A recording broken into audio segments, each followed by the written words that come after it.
प्रणाम सभी को। इस भाग में हम इकाई 3 के दूसरे भाग में चल रहे हैं। इस प्रश्न को समझेंगे। उत्पादक के संतुलन को समझाइए। उत्पादक का संतुलन क्या है? तो संतुलन को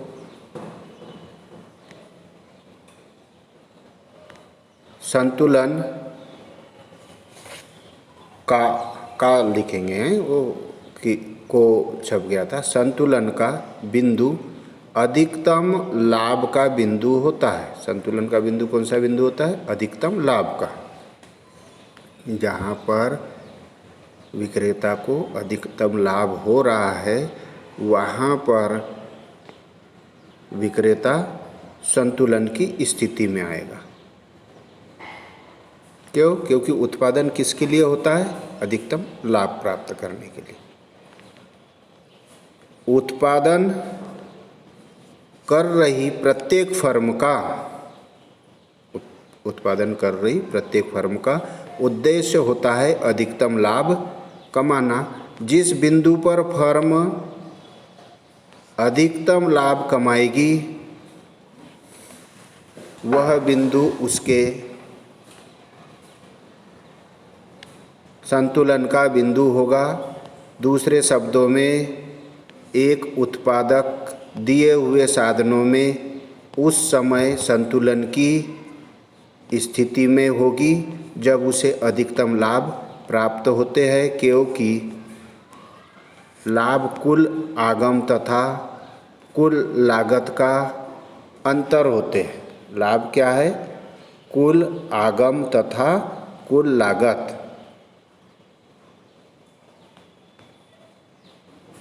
का अंतर होते हैं। अतः उत्पादक उस समय संतुलन की अवस्था में होगा जब कुल आगम तथा कुल लागत का अंतर अधिकतम होगा। लागत कितनी उसे लग रही है, खर्च कितना लग रहा है,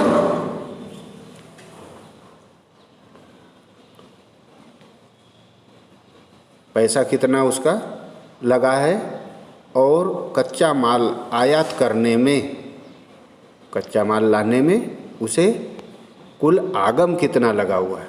तो कच्चा माल वाले को दे देगा और अपना जो पैसा लगा हुआ है वो लगा देगा साहस के रूप में। और अब जो वह वस्तु बेचने पर अंतर कितना आता है, दोनों के योग और बेचा हुआ मूल्य, योग में, दोनों के योग में और बेचे हुए मूल्य के अंतर में जो अधिकतम अंतर आएगा वह क्या कहलाएगा? संतुलन। उत्पादक का संतुलन लाभ की स्थिति में। अतः सूत्र लिखेंगे हम कुल लाभ बराबरी से कुल आगम ऋण कुल लागत। कुल आगम प्राप्त कितना हुआ, कुल लागतें लगाने पर माल प्रोडक्ट कुल कितना बना, उसे बेचने पर कितना धन आया। कुल आगम में से लागत निकालने पर कुल लाभ प्राप्त होगा। ये इसका अधिकतम जो अंतर आएगा वह उत्पादक के संतुलन को दर्शाएगा। प्रश्न अगला, परिवर्तनशील अनुपात के नियम को संक्षेप में समझाइए। परिवर्तनशील अनुपात का नियम क्या है? तो परिवर्तनशील अनुपात का नियम बोलता है, घटते बढ़ते अनुपात के नियम के अनुसार जब किसी एक या अधिक साधनों को स्थिर रखा जाता है, जब किसी एक या अधिक साधनों को स्थिर रखा जाता है तो उत्पादक के परिवर्तनशील साधनों के अनुपात में वृद्धि करने से, परिवर्तनशील साधनों के अनुपात में वृद्धि करने से उत्पादन पहले बढ़ते अनुपात में बढ़ता है, फिर समान अनुपात में तथा इसके बाद घटते हुए अनुपात में बढ़ता है। इस नियम के अनुसार उत्पादन की 3 अवस्थाएं होती है। इसमें अपन ने क्या समझा कि जब किसी एक या अधिक साधनों को स्थिर रखा जाता है, जैसे हम भूमि और संगठन साहस को स्थिर रखते हैं, तो उत्पादक के परिवर्तनशील साधनों के अनुपात में श्रम और पूंजी, ये 2 परिवर्तनशील साधन हैं।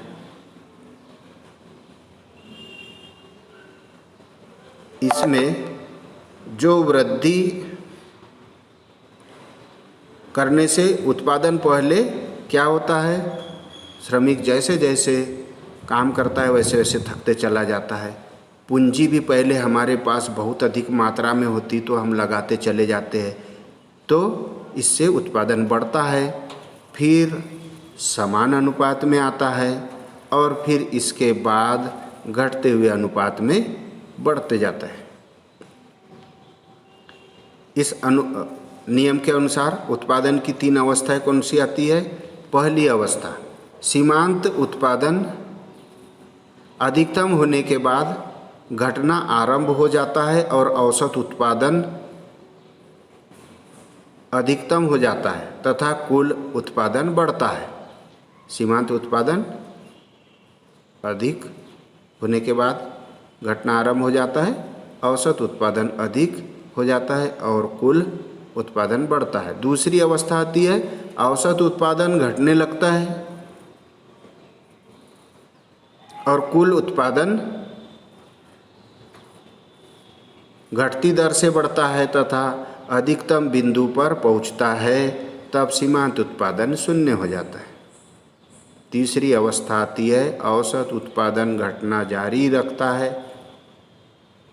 तथा कुल उत्पादन कम होने लगता है, तब सीमांत उत्पादन ऋणात्मक हो जाता है। तीनों अवस्थाओं से हम समझ गए। प्रश्न अगला, परिवर्तनशील अनुपात के नियम की मान्यताएं बताइए। परिवर्तनशील अनुपात के नियम की क्या मान्यता, इससे ऊपर जो प्रश्न पढ़ा उसकी मान्यता है। परिवर्तनशील अनुपात के नियम की मान्यता है। नंबर 1, एक उत्पत्ति साधन परिवर्तनशील है तथा अन्य स्थिर है। पहली मान्यता, उत्पत्ति साधन परिवर्तन और अन्य साधन कैसे स्थिर है। दूसरा, परिवर्तनशील साधन की समस्त इकाइयाँ समरूप होती है। परिवर्तनशील साधन की जैसे श्रम है, तो जितने श्रमिक होंगे वो सभी गुणों में समान होंगे, पूंजी भी गुणों में समान होगी। तकनीकी स्तर में कोई परिवर्तन नहीं होता है, टेक्नोलॉजी में कोई परिवर्तन नहीं होता। चौथा, स्थिर साधन अविभाज्य है, उसको बांटा नहीं जा सकता। जिस मालिक की है उसी मालिक की भूमि रहेगी। जितने लोग संगठन में हैं वो भी और साहस भी, यह अविभाज्य रहेंगे। तीसरा, विभिन्न उत्पत्ति साधन अपूर्ण स्थापन होंगे, उनको बदला नहीं जा सकेगा। और लास्ट, स्थिर साधन सीमित एवं दुर्लभ है। दुर्लभ क्यों? जमीन दुर्लभ है और सीमित है, बढ़ाया नहीं जा सकता है ना। नष्ट होने पर उसे हम उत्पादित नहीं कर सकते भूमि को, और इसी प्रकार से संगठन और साहस भी है। प्रश्न अगला, स्थिर लागत तथा परिवर्तनशील लागत में अंतर कीजिए। उत्तर, स्थिर लागत तथा परिवर्तनशील लागत में अंतर। पहला, इसका संबंध उत्पादन के स्थिर साधनों से होता है और परिवर्तनशील लागत में इसका संबंध उत्पादन के परिवर्तनशील साधनों से होता है। स्थिर लागत का संबंध उत्पादन के साधनों से और परिवर्तनशील लागत का संबंध उत्पादन के परिवर्तनशील साधनों से होता है। स्थिर साधनों से, परिवर्तनशील साधनों से। दूसरा है, स्थिर लागत उत्पादन की मात्रा के परिवर्तन से नहीं बदलती।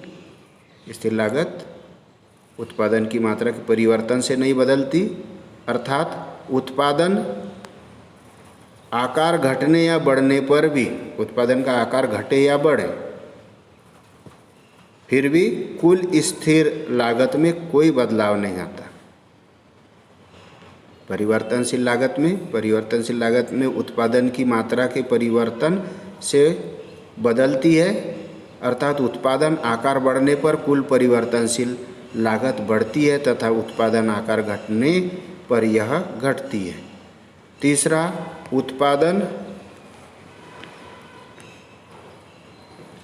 स्तर के शून्य स्तर पर भी, उत्पादन स्तर के शून्य स्तर पर भी कुल स्थिर लागत अपरिवर्तित रहती है और शून्य उत्पादन स्तर पर कुल परिवर्तनशील लागतों को परिवर्तन लागतें भी शून्य हो जाती है।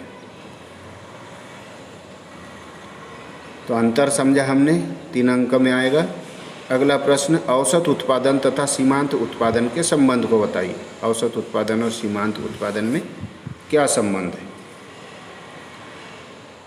तो पहला संबंध, जब सीमांत उत्पाद औसत उत्पाद से अधिक होता है, सीमांत उत्पाद औसत उत्पाद से अधिक होता है, तब औसत उत्पाद बढ़ता है। दूसरा, जब औसत उत्पाद और सीमांत उत्पाद समान होते हैं तब औसत उत्पाद अधिकतम होता है। और तीसरा, जब सीमांत उत्पाद औसत उत्पाद से कम होता है तब औसत गिरता है। अब आते हैं महत्वपूर्ण प्रश्न पर। पैमाने के बढ़ते प्रतिफल से क्या आशय है? वे क्यों उत्पन्न होते हैं? पैमाने के बढ़ते प्रतिफल का आशय और वो कैसे कैसे बढ़ने लगते हैं। तो पैमाने के बढ़ते प्रतिफल क्या है? जब उत्पादन के पैमाने को बढ़ाया जाता है तब पैमाने की बचतें प्राप्त होती है। जब उत्पादन के पैमाने को हम बढ़ाते हैं, उत्पादन अब स्पीड में आ गया, गुणात्मक रूप से आ गया, स्पीड पकड़ ली उत्पादन ने, पैमाने को हम और बढ़ाते जाते हैं तब क्या होता है? पैमाने की बचतें प्राप्त होने लगती है।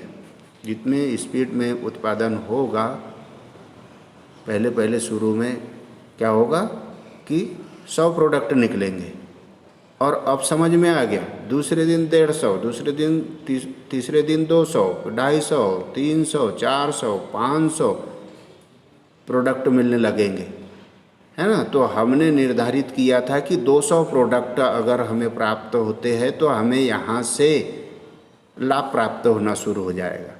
तो हम पहुँच गए 500 पर, तो 300 प्रोडक्ट लाभ में मिलने लगे। पैमाने की बचतों के संदर्भ में पैमाने के बढ़ते प्रतिफल निम्नलिखित घटकों के कारण प्राप्त होते हैं। पहला, साधनों की अविभाज्यता, साधन बटेंगे नहीं तब। कुछ उत्पत्ति के साधन निश्चित आकार के होते हैं जिसके कारण उनको विभाजित करके प्रयोग नहीं किया जा सकता। साधनों की अविभाज्यता के कारण प्रारंभ में इन साधनों का पूर्ण विदोहन संभव नहीं हो पाता। पहले हम उत्पादन सभी साधनों का विदोहन नहीं कर पाते हैं। पैमाने की वृद्धि होने पर इन अविभाज्य साधनों का पूर्ण प्रयोग होने से पैमाने के बढ़ते प्रतिफल प्राप्त हो जाते हैं। नई नई जमीन होती है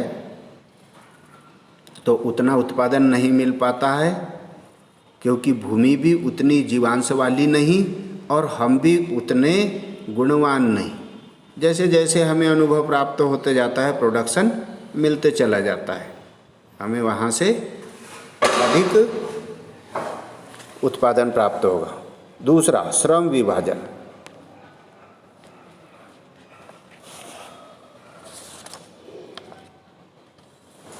दूसरा घटक आता है श्रम विभाजन का।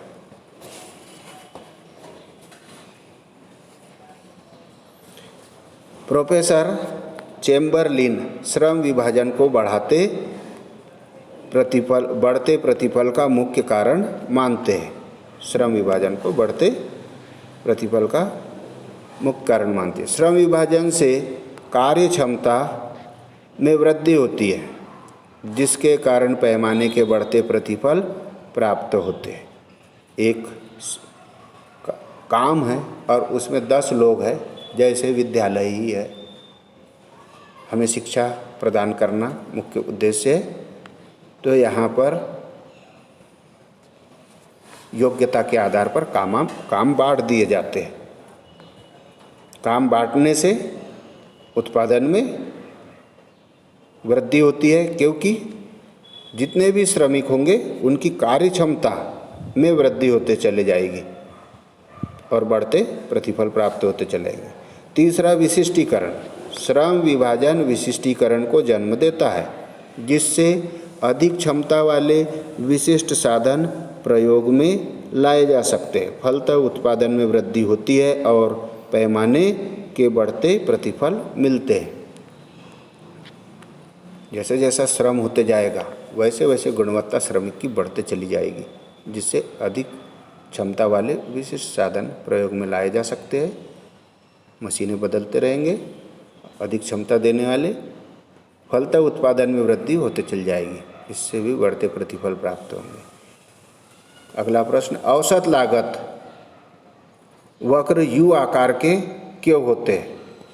तो औसत लागत वक्र यू आकार के होने का कारण अल्पकाल में परिवर्तनशील अनुपात का नियम लागू होता है। बहुत कम समय में प्रोडक्शन देना है तो परिवर्तनशील अनुपात का नियम लागू होगा। आरंभ में बढ़ते प्रतिफल के कारण लागत घटती है, फिर स्थिर प्रतिफल की दशा में लागत स्थिर रहती है तथा इसी क्रम में घटते प्रतिफल मिलने पर लागत बढ़ती है। इसी कारण उत्पादन आकार बढ़ने पर पहले लागत घटती है, फिर न्यूनतम होकर स्थिर हो जाती है और अंत में बढ़ती है। इसी क्रम के कारण औसत लागत वक्र यू आकार का हो जाता है। पहले प्रारंभ में क्या होता है, लागत घटती है, फिर न्यून हो जाती है और फिर उसके बाद बढ़ती है। अंत में ज़्यादा मकान बनाना शुरू होता है तो पहले क्या होता है, ईंटा कम तोड़ते हैं, सीमेंट और रेत बहुत अच्छी मात्रा में कम लेंगे और अच्छे से जोड़ेंगे, और वही काम कर रहे हैं तो मालिक को भी देख लेते हैं, कुछ नहीं बोल रहा है, तो फिर अंत एक समय पर जब आएगा लेंटर तक, वहाँ तक तो न्यूनतम स्तर पर आएंगे और उसके बाद समझ में आ जाएगा उन्हें कि अब स्पीड बढ़ाना है। तो स्पीड के चक्कर में क्या होती कि औसत लागत अधिक आने लग जाती है, वृद्धि हो जाती है। तो इस क्रम के कारण औसत लागत वक्र यू आकार में आ जाता है। सीमांत लागत से क्या तात्पर्य? इसका आकार कैसे होता है? तो किसी वस्तु की एक अतिरिक्त इकाई का उत्पादन करने से, किसी वस्तु की एक अतिरिक्त इकाई का उत्पादन करने से कुल लागत में जो अंतर आता है उसे सीमांत लागत कहते हैं। किसी वस्तु की एक अतिरिक्त इकाई का उत्पादन करने से कुल लागत में जो अंतर आएगा उसे सीमांत लागत कहेंगे। अर्थात इकाई की एक अतिरिक्त लागत को सीमांत लागत कहते हैं। सीमांत लागत की गणना करने के लिए कुल लागत में होने वाली वृद्धि को उत्पादित इकाइयों की संख्या में होने वाली वृद्धि से भाग किया जाता है। इस प्रकार इसका सूत्र होता है सीमांत लागत बराबर से कुल लागत में परिवर्तन बटे उत्पादन मात्रा में परिवर्तन। कौन टीसी, त्रिभुज टीसी बटे क्यू। सीमांत लागत का आकार यू शब्द की तरह होता है। यह पहले तेजी से कम होता है, फिर न्यूनतम स्तर पर पहुँच कर बढ़ना आरंभ करता है। ये चित्र में दिखाया गया है। आउटपुट ओ एक्स पर है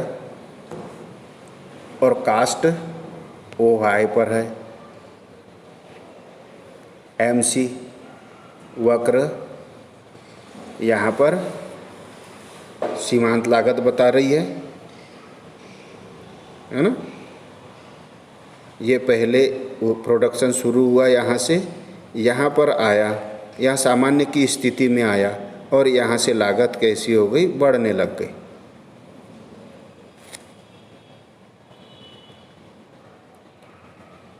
औसत लागत का अर्थ बताइए, यह किस आकार की होती है, अगले पीडीएफ में समझेंगे।